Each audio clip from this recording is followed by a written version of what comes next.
कि मालदीव्स 26 तारीख को अपना इंडिपेंडेंस डे मना रहा है और उसमें प्रधानमंत्री नरेंद्र मोदी को गेस्ट ऑफ ऑनर के नाम पर बुलाया गया है। मतलब भारत और मालदीव्स के रिश्ते अब इस तरह से आगे बढ़ रहे हैं कि भारत मालदीव्स के साथ फ्री ट्रेड एग्रीमेंट की नेगोशिएशन करने जा रहा है। हेडलाइन कुछ इस तरह से बनती है कि भैया तुम्हारी कौन सी नस दब गई जिसके चलते तुम इंडिया आउट से गेस्ट ऑफ ऑनर तक पहुंच गए। यानी ऐसा क्या था जो कि समस्त लोगों को अब पता होना चाहिए, क्योंकि चर्चा तुम लोग उस समय बहुत पाए थे। लोग भूलते नहीं हैं। अटेंशन भले ही शिफ्ट हुआ हो तुमसे फिलहाल ये मानते हुए कि हां तुम कुछ कहे थे और हम समस्त भारतीयों ने जितनी तुम्हारी आबादी नहीं उससे ज्यादा तो व्यू पैदा कर दिए हमारे छोटे से छोटे वीडियो पे। इतनी बुरी स्थिति हो गई कि मालदीव्स का हर आदमी अपने आप को यह समझने लगा कि उसने इंडिया को बुली कर दिया है। इंडिया के खिलाफ बोल करके टीआरपी बटोरने की जो मोहम्मद मुइज्जू का प्रयास था, फाइनली वो सरेंडर कर गया है। और वो इस तरह से कि अब उन्हें भारत के प्रधानमंत्री को गेस्ट ऑफ ऑनर के नाम पर बुलाना पड़ रहा है। अब ये केवल और केवल इन्हें ही चुभने वाला नहीं है, उन तमाम लोगों को भी चुभने वाला है जो मालदीव्स के नाम पर भारत सरकार को घेरा करते थे और भारत सरकार की विदेश नीति को घेरा करते थे। वो लोग जो ये कहा करते थे कि भारत अपने पड़ोसियों को हैंडल नहीं कर पा रहा है, उन लोगों के लिए अब मालदीव्स से ये रिप्लाई अपने आप में मुंह बंद करने जैसा है। बांग्लादेश से भले ही शेख हसीना भारत में शरण लिए बैठी हों, लेकिन फिर भी विदेश नीति का इसे फेलियर ही कहा गया। श्रीलंका में भले ही नए राष्ट्रपति जो बने वो चाइनीज समर्थक रहे हों और उनका भारत के प्रति जो प्रेम निकल कर आया, उसके बावजूद भी सवाल उठते रहे थे कुछ इस तरह से कि आप लोग कहीं ना कहीं विदेश नीति में फेल हो रहे हैं। तो ये जो अभी देखने को मिल रहा है, ये सक्सेस है या फिर मालदीव्स का कॉम्प्रोमाइज, आज के सेशन में इसे डिटेल से डिस्कस करने वाले हैं। क्योंकि कहीं ना कहीं मोहम्मद मुइज्जू की भारत के प्रधानमंत्री से मुलाकात मायने तो रखेगी।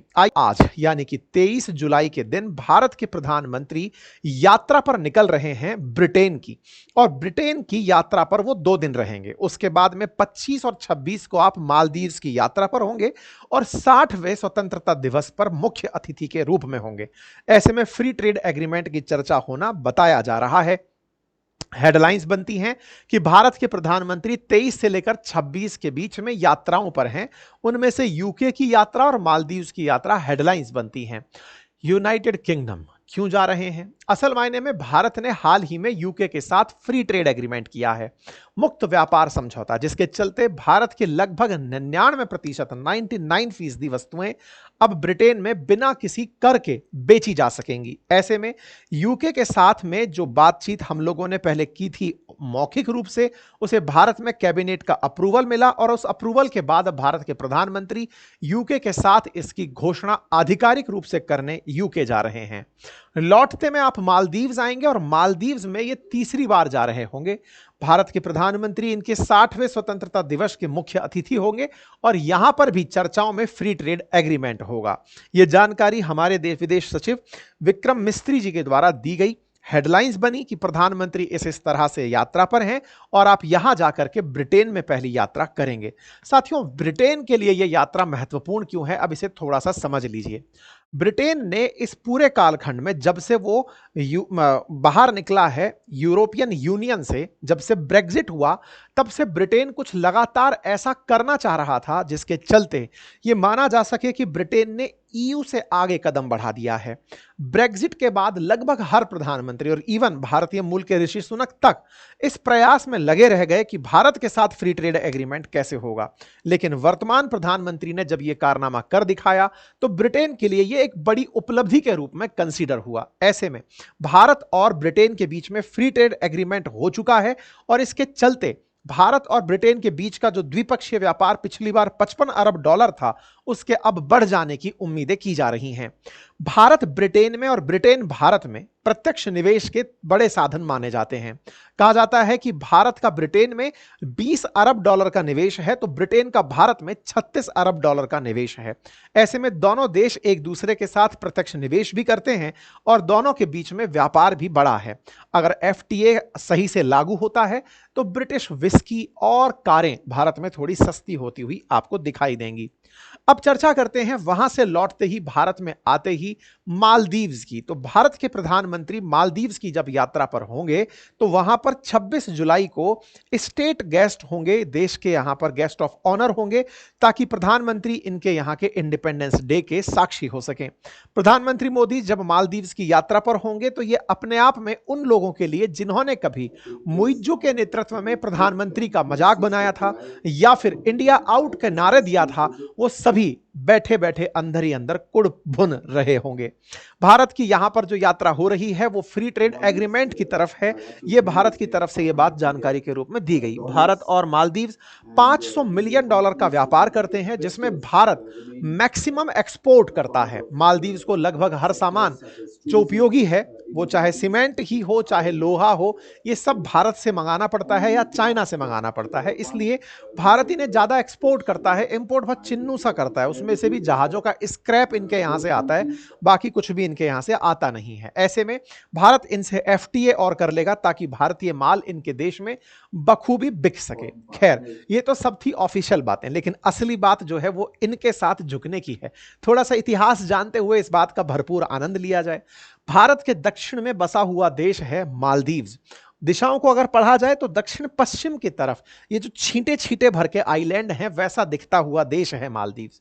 इसके अंदर कहा जाता है कि ये लगभग 12,000 आइलैंड से मिलकर के 1200 आइलैंड से बना हुआ देश है, जिसकी आबादी 2025 में लगभग 6 लाख के आसपास कंसीडर की गई है। इसके आइलैंड में 200 आइलैंड ऐसे हैं जहां पर लोग रहते हैं और पॉपुलेशन डिस्ट्रीब्यूशन बहुत ज्यादा डाइवर्स है, और इनकी जो राजधानी माले है वहां पर ही मैक्सिमम पॉपुलेशन पाई जाती है। ऐसे में भारत के प्रधानमंत्रियों का यहां जाना रहा है, लेकिन भारत के प्रधानमंत्री का जो यहां पर सबसे यादगार ट्रिप रहा वो मुइज्जू से जस्ट पहले जो इब्राहिम सालेह नाम से हुआ करते थे राष्ट्रपति, उनके कालखंड में था।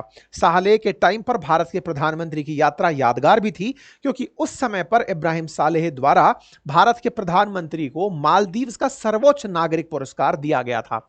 भारत ने बदले में इन्हें अपनी तरफ से $1.4 बिलियन की मदद दी थी इनके इकोनॉमिक क्राइसिस से निपटने के लिए। उल्टा कह सकते हैं कि भारत ने पहले मदद दी, उन्होंने बाद में अपनी तरफ से सम्मान दे दिया। कुल मिलाकर भारत मालदीव्स के लिए एक बहुत बड़ा मतलब पड़ोसी सहयोगी बनकर के रहा है।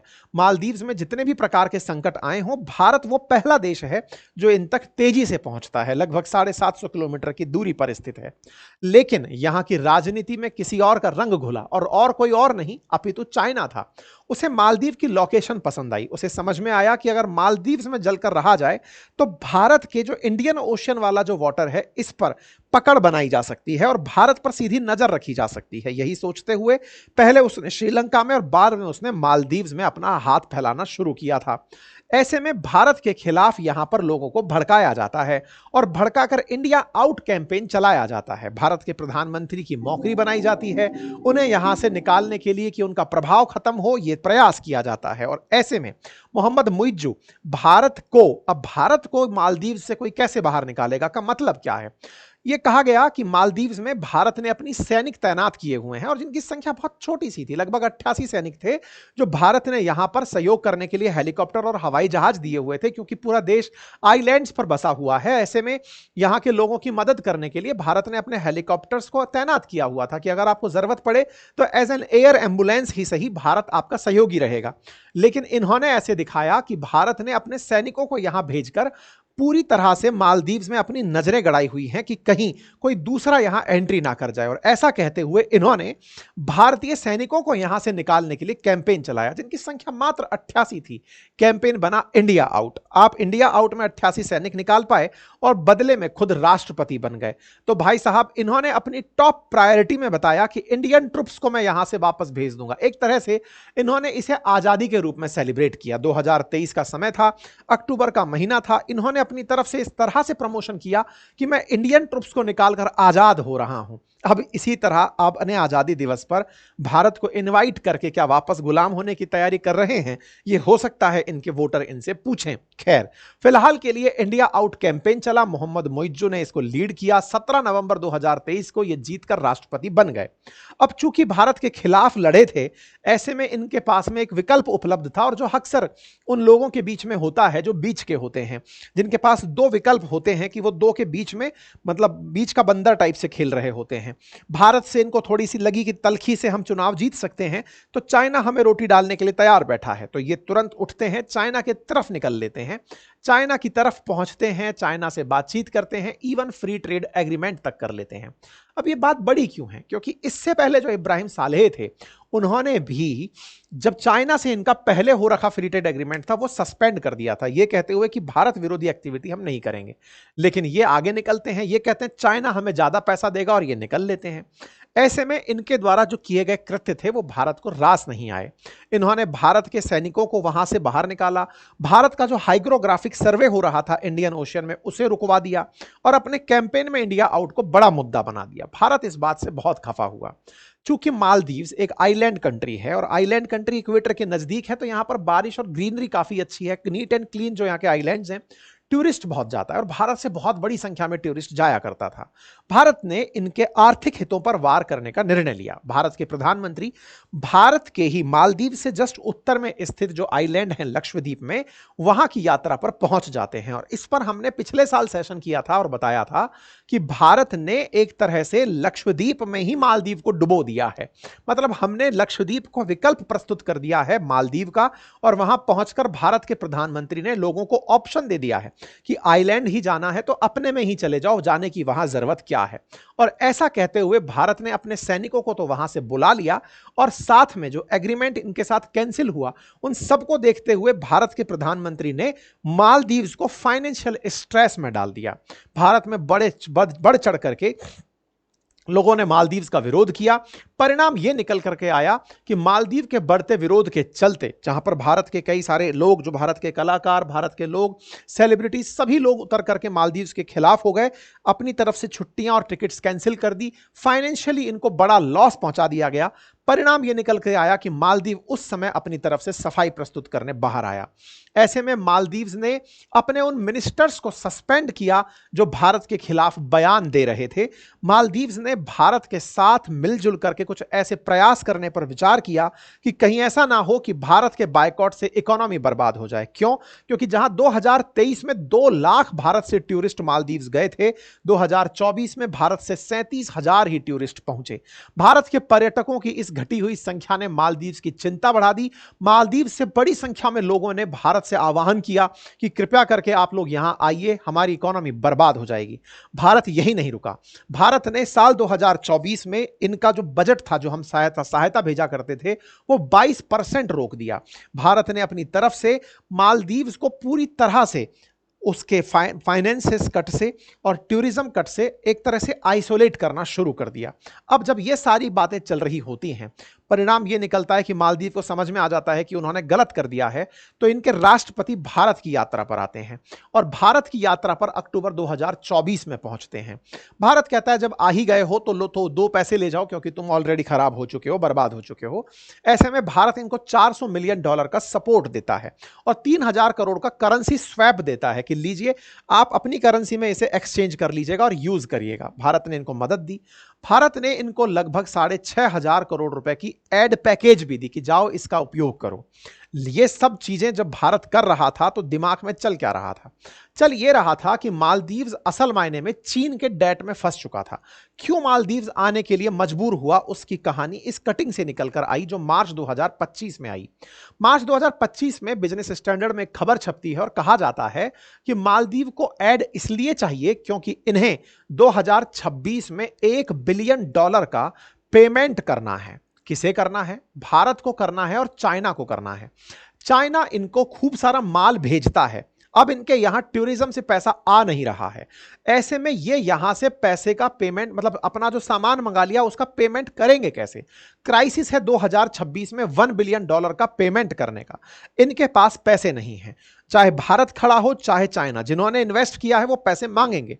ऐसे में इनकी हालत खराब होती चली जाती है। एक न्यूज निकल कर आती है कि मालदीव्स का जो डेट है वो 3.4 बिलियन डॉलर तक पहुंच चुका है और 2025 में मालदीव्स को 600 मिलियन डॉलर केवल चाइना को पे करने हैं और 1 बिलियन डॉलर 2026 में पे करने हैं।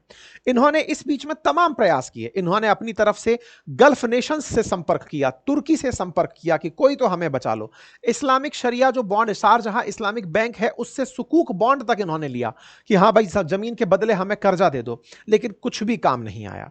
इसके बाद भारत ने इनकी थोड़ी मदद करते हुए ट्रेजरी बिल्स लॉन्च किए इनके लिए कि लो भाई तो 2 पैसा आपको दे देते हैं। लेकिन इन सबके बीच में भारत के प्रधानमंत्री की जो वर्तमान यात्रा है ये इंडिकेट करती है कि भारत यहां पहुंच करके इनको इनके डेट से निकालने में उपयोगी होगा। इन्होंने सब तरफ जब हाथ पैर पसार लिए, ये चाइना के साथ फंस लिए, तुर्की के साथ फंस लिए, गल्फ कंट्रीज में जा लिए, इन्होंने पहले तो इस तरह का सेंटिमेंट बनाया कि भारत के साथ मुस्लिम विरोध की जो भावना है उसे मैं हवा दे सकूं, और इन्होंने प्रयास किया कि मालदीव्स के अंदर मुस्लिम बहुतायत है तो इस तरह से शो किया जाए कि भारत और मालदीव्स के रिश्ते केवल धर्म के आधार पर बिगड़ रहे हैं, और इसको इन्होंने हवा दिलवाई तुर्की के माध्यम से, तुर्की पाकिस्तान का सहयोगी। इस तरह से भारत के विरोध में मालदीव्स ने खूब छटपटाने का प्रयास किया, लेकिन अंततोगत्वा भारत ने इनका वो पकड़ा हुआ था कंठ की बेटा तुम्हारे पास एक तो नजदीक हमारे होने के, इसको तो तुम दूर ले जा नहीं सकते, दूसरा जरूरतें तुम्हारी हमसे ही पूरी होंगी, चाइना से तुम्हारे पास मदद रातों रात उड़कर आएगी नहीं, ऐसे में तुम कितने भी पंख पसार लो तुम्हारा कुछ नहीं होगा। परिणाम आपके सामने है। यही मुइज्जो जो भारत के खिलाफ बयान देता था उसे मजबूर होकर भारत के प्रधानमंत्री को बुलाना पड़ा और फ्री ट्रेड एग्रीमेंट की बातचीत करने का संकल्प लेना पड़ा कि हां भाई जो मैं चाइना से कर चुका हूं अब मैं आपसे भी करना चाहता हूं। भारत के लिए तो यह जगह महत्वपूर्ण है ही कि हम अपने दक्षिण में किसी को आकर ना बैठने दें, क्षेत्रीय स्थिरता के लिए जरूरी है, क्योंकि अगर हमारे इस क्षेत्र पर कोई भी आकर बैठता है तो हमारे बहुत सारे क्षेत्र पर नियंत्रण सा हो जाता है, देखने लगता है, कंट्रोल सा होने लगता है। भारत ने एक तरह से मालदीव को उसी की भाषा में संदेश दे दिया है। यहां पर एक तथ्य और आप सभी को जानकारी होनी चाहिए, और वो ये कि भारत मालदीव्स के लिए मित्रतापूर्ण ये जो व्यवहार कर रहा है ये केवल मालदीव्स की ही नहीं हमारी भी जरूरत है। हम नहीं चाहते कि इंडियन ओशन में हमें कोई भी मतलब इंटरफेरेंस दे वाया श्रीलंका या मालदीव्स या बांग्लादेश। हम इंडियन ओशियन के अंदर पूरी तरह खुद ही शहंशाह होना चाहते हैं। यही कारण है कि मालदीव्स में भारत के प्रधानमंत्री जा रहे हैं। कुल मिलाकर मालदीव्स का जो हाल है वो आपके सामने है। इंटरेस्टिंग जो खबरें आ रही हैं वो ये कि भारत और इनके बीच में जो 500 बिलियन डॉलर का व्यापार होता है उसमें से भारत ही मेजॉरिटी अपने साथ एक्सपोर्ट करता है, और भारत के यहां से अभी डिफेंस पर्सनल्स जो हैं वो यहां पर अपॉइंटेड हैं। मतलब जो 88 लोग हैं जिनके बारे में ये कहा था मालदीव्स ने कि उन्हें निकाल दिया गया है, भारत ने अपनी तरफ से इंफॉर्मेशन देते हुए कहा है कि हमारी तरफ से लोग मालदीव्स में अभी भी लोकेटेड हैं। इसका क्या मीनिंग है ये आने वाले समय में और स्पष्ट होगा, लेकिन फिलहाल के लिए ये बड़ी बात है कि आज भारत इनकी स्ट्रेसफुल फाइनेंशियल सिचुएशन में पहुंच रहा है। चूंकि इनका पुराना रवैया जानता है तो इनसे बढ़िया तोल मोल करके ही व्यवहार किया जाएगा। फिलहाल के लिए इतना ही। बाकी आप सभी को क्या लगता है इस विषय पर अपनी राय जरूर दीजिएगा। चैनल पर नए हैं तो सब्सक्राइब कर लीजिए, अपने साथियों से इसे जरूर से जरूर साझा करिए। राजस्थान वाले मित्रों के लिए एक जरूरी संदेश मैंने कमेंट बॉक्स में पिन किया है, थोड़ी ही देर में आप सभी को वो विजिबल होने लगेगा, आप उसे अवश्य एक्सेस करिएगा। Thank you so much.